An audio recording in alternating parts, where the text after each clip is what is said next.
Rajkot traffic police પર લાગ્યા હપ્તાખોરીના આરોપ 35 ગામના લોકોની પોલીસ કમિશનરને ટ્રાફિક પોલીસની ફરિયાદ આજી ડેમ ચોકડીથી હોલેન્ડા ગામ સુધીના માર્ગ ઉપર હપ્તાખોરીનો આરોપ લાગ્યો છે। પોલીસની હપ્તાખોરીથી દિવસભર ટ્રાફિક સમસ્યા રહેતી હોવાનો પણ આરોપ લાગ્યો।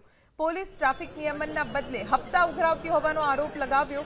ગામમાંથી નીકળતા જ ટ્રાફિક પોલીસ પરેશાન કરતી હોવાનો ગામના લોકોનો આરોપ છે। અમે પોલીસ કમિશનર સાહેબને ટ્રાફિક બાબતની રજૂઆત લઈને આવ્યા છે। અમે આજે રાજકોટ આજી ડેમ ચોકડીથી કાળીપાડ ચોકડી વચ્ચે ભાવનગર રોડ કે જ્યાં ત્રણ ટ્રાફિકના પોઈન્ટ આવેલા છે અને ત્યાં સતત 24 કલાક ઉઘરાણું ચાલુ છે। કોઈ પણ પ્રકારને સામાન્ય લોકોને ખેડૂત પસાર થાય છે તો એન કેન પ્રકારે કોઈ પણ પ્રકારની ધમકી આપીને 200-500 રૂપિયા લઈ લેવામાં આવે છે।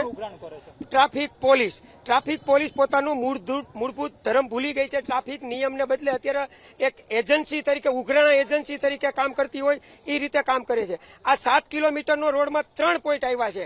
આ મહાભારતનો જેમ કેમ 7 કોઠા વીંધવા બરોબર છે। સામાન્ય લોકો અને ખેડૂત લોકો રાજકોટ આવતા બીવે છે